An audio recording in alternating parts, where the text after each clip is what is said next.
कितना रुपये लिया? बोला 10,000 रुपये लिया जाता है महीना।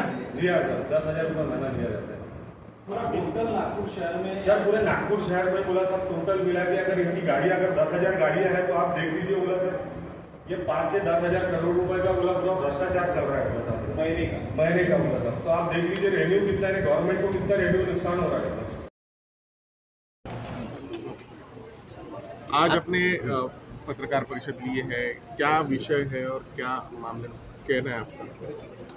आपका नाम बताइए। मेरा नाम है नीलेश नायक, मैं एक ट्रांसपोर्टर हूँ बोला सर। मेरे पास 186 से ज़्यादा गाड़ियाँ हैं बोला, 186। मैं KIP ट्रांस लॉजिस्टिक का ऑनर हूँ।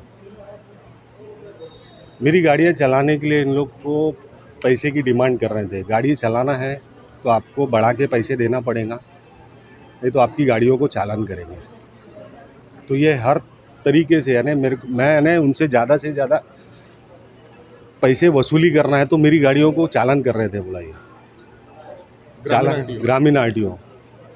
और इनकी डिमांड थी अगर तुम पैसे बढ़ा के नहीं देंगे तो तुम्हारी गाड़ियों को, मेरी गाड़ियाँ अंडरलोड चलती है बोला साहब। अंडरलोड में कभी 100-200 किलो माल ज़्यादा रहता है तो उसके लिए चालान करते हैं बोला।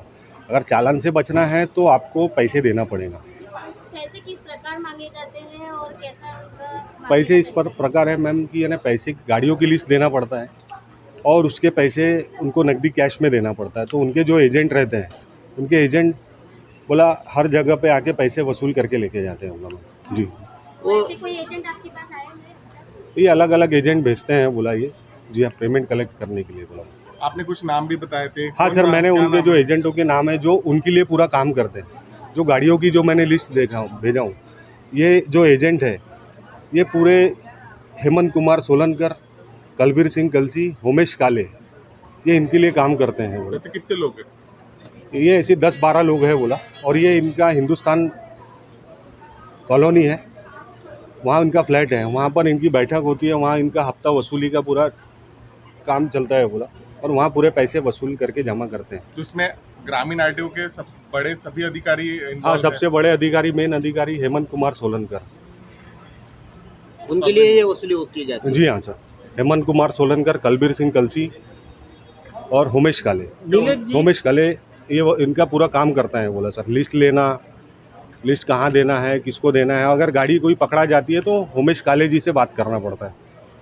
नीलेश जी, 20 साल से आप इस व्यवसाय में हो जी और 20 साल से अभी नहीं हो रहे, 15 दिन से आप जो एलिगेशन लगा रहे हो अधिकारी पे, जी। किस बेस पे लगा रहे हो?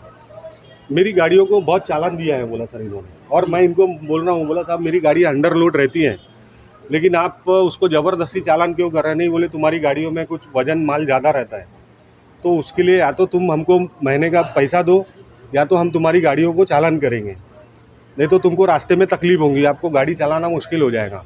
तो आपने इसके पहले पैसे दिए थे? हाँ, इससे पहले मैंने पैसे दिया हूँ। मेरी जो गाड़ियाँ चलती थी उनके लिए उनके पैसे देता था बोला कितने सर। साल से आप बिजनेस कर रहे हो? मैं 20 साल से ये बिजनेस कर रहा हूँ ट्रांसपोर्ट का। 20 साल में ये तब से अभी ये चल 6 रहा है। महीने से बोला ज़्यादा प्रॉब्लम हो गई है बोला सर। यानी वैसे ही मार्केट में धंधा पानी है नहीं, हाँ। गाड़ियाँ चल रही नहीं है, मेरी बहुत सारी गाड़ियाँ खड़ी है, हाँ। EMI निकलना मुश्किल हो गया और जो भी गाड़ियाँ चली तो इन लोग चालान देते हैं बोला सर। कल नितिन तिवारी जी ने भी RTO में आंदोलन किए थे जी। तो, क्या बेस था वो आंदोलन का? वो अपने लिए था? नहीं बोला सर, वो अभी उन्होंने अपना किया, लेकिन अभी उन्होंने जो किया बहुत अच्छा किया बोला सर। लेकिन जो अभी मैं त्रस्त हो गया था उससे त्रस्त होकर मैंने ये प्रेस कॉन्फ्रेंस रखा वहाँ पे ग्रामीण RTO के जो कुछ लोग हैं वहाँ पे जो दलाली करते हैं, जी। तो उनका कहना था कि नायर जी और उनके छोटे भाई भी पहले वसूली का काम करते अब थे। सब मेरे पास, मैं 20 साल से धंधा कर रहा हूँ तो मेरा तो सर मेरी गाड़ियों के पेपर बनाना है, ये बनाना है। तो बोला सर ओवरलोडिंग के, हाँ लोगों से भी पैसा ले रहे हो? यानी नहीं, आपने नहीं, आपको किसने बोला सर? अगर आपके पास प्रूफ है तो आप बोलिए, क्योंकि मेरी खुद की गाड़ी है, मैं खुद की गाड़ियों में बोला इतना बिजी रहता हूँ। आप पे केस लगी थी अमरावती पे, हाँ। आप पे भी केस लगी है? नहीं, मेरे पे कोई केस नहीं लगी बोला सर, मैं एक ट्रांसपोर्टर हूँ बोला सर। मैं एंटी करप्शन ब्यूरो वालों ने आप पे भी ये मामला दर्ज किया? नहीं सर, मैं एक ट्रांसपोर्टर हूँ, मेरे नाम पे कोई कंप्लेंट नहीं है, मैं कंप्लेंट कर रहा हूँ बोला साहब। तो अभी आपकी क्या मांग है इसमें? क्या सर मेरी मांग यही है कि ये भ्रष्टाचार खत्म हो और ये जो गाड़ियाँ रास्ते पे जो चल रही है, जो ओवरलोड के नाम पे लोगों से पैसे वसूल कर रहे हैं, इसको बंद किया जाए। सर आप बोल रहे हो भ्रष्टाचार खत्म होना, आप खुद ही 20 साल से काम कर रहे हो, 20 साल से भ्रष्टाचार दे रहे हो, अधिकारी तो वैसे सर मैं ये 6 महीने से दे रहा हूँ बोला साहब, ये 6 महीने से दे रहा हूँ। भ्रष्टाचार आप भी बढ़ा दो, आप नहीं दो तो वो नहीं लेंगे। सब गाड़ी चलाने मार्केट की ये कंडीशन है कि माल अगर नहीं मिल रहा है तो आदमी करेगा क्या, बोला सर। जी जो इतना माल है, जी। जितना टन है 7 टन जी। 8 टन के ऊपर नहीं जाता। जी। आप लोग ज्यादा भर रहे होंगे। सब मेरी गाड़ियों में बोला सर 200-500 किलो ही ज़्यादा माल रहता है, बोला सर। कभी वो भी कांटे में कम ज़्यादा हुआ तो, बोला साहब, नहीं तो मैं अंडरलोड गाड़ियाँ चलता हूँ, बोला सर। तो आप जो कल जो आंदोलन किया गया नितिन जी तिवारी की ओर से, उसमें आप शामिल हो, ऐसा कुछ कह सकते हैं? नहीं, ऐसा कुछ नहीं। वो उन्होंने बोला जो जिन गाड़ी वालों को तकलीफ हुई है उनके लिए उन्होंने आंदोलन किया है, बोला जिनकी जो तकलीफ थी वो उन्होंने तो किया आप है, उनके बोला सर। साथ में जाएंगे? अगर ऐसा कुछ रहा, अगर मेरे को सपोर्ट करेंगे, जैसे आप चैनल के माध्यम से मेरे को आप सपोर्ट करेंगे, तो मेरी अगर डिमांड है, जो ये प्रॉब्लम सॉल्व होता है तो बिल्कुल मैं पर करूँगा। आपने एसीपी पे भी एलिगेशंस लगाए। जो वर्धा रोड पे रेस्टोरेंट है वो किसका है? वो अपना है, बोला सर। नहीं है ना? जी हाँ अभी तो आप ट्रांसपोर्टर का ही काम कर रहे थे 20 सालों से। जी, ट्रांसपोर्टर है, मेरा होटल है, मेरा नागपुर में नहीं, मेरा गुजरात में भी बिजनेस है, बोला सर। मेरी गाड़ियों में भी है, नागपुर में भी है। हाँ। आपके 4 घर भी है बड़े बड़े। सर अभी मैं 20 साल से काम कर रहा हूँ, तो बोला सर आप बताइए, अगर आप रिपोर्टर है, अगर आप पहले छोटे थे, पहले साइकिल से आते थे, अगर आप अभी कार से आ रहे हैं तो आपने तरक्की की है कि डिमोशन की है, बोला साहब आपने। सर वो बराबर है, लेन देन के मामले में आपके पास तो कोई सबूत नहीं है ना कि पैसा देने का। सर जैसे एसीबी से जो लीक हो गया, हाँ आपके पास ऑडियो है, जी। लेकिन किसी का वीडियो है क्या कि आप पैसे ले रहे दे रहे? सर ये आरोप ऐसा, कर रहे हैं आप लोग। सर आरोप बोले तो आप डिमांड जो कर रहे हैं, बोला सर, वॉइस रिकॉर्डिंग में पूरा डिमांड कर रहे हैं, गाड़ियों की लिस्ट मान्य नहीं है होती ना जी। सर, आपके पास कुछ था सर। अभी कोई पैसा अगर मेरे से लेगा तो वो थोड़ी बताएगा कि मेरे को पैसा दे दे। हाँ आरटीओ विजय चौहान का बोलना ये है कि आपके इतने प्रूफ है, तो अभी तक आप एंटी करप्शन के ऑफिस में या कंप्लेंट करने क्यों नहीं गए? सर मैं गया हूँ, बोला सर, मैं गया हूँ, बोला साहब जी। वो इसलिए- मैं गया हूँ। उनका बोलना ये सवाल सुन लीजिए। जी उनका ये बोलना था कि आप इसलिए कंप्लेंट नहीं कर रहे थे कि आपके भाई का ये जो एंट्री है उसमें आपका भाई का भी खा था।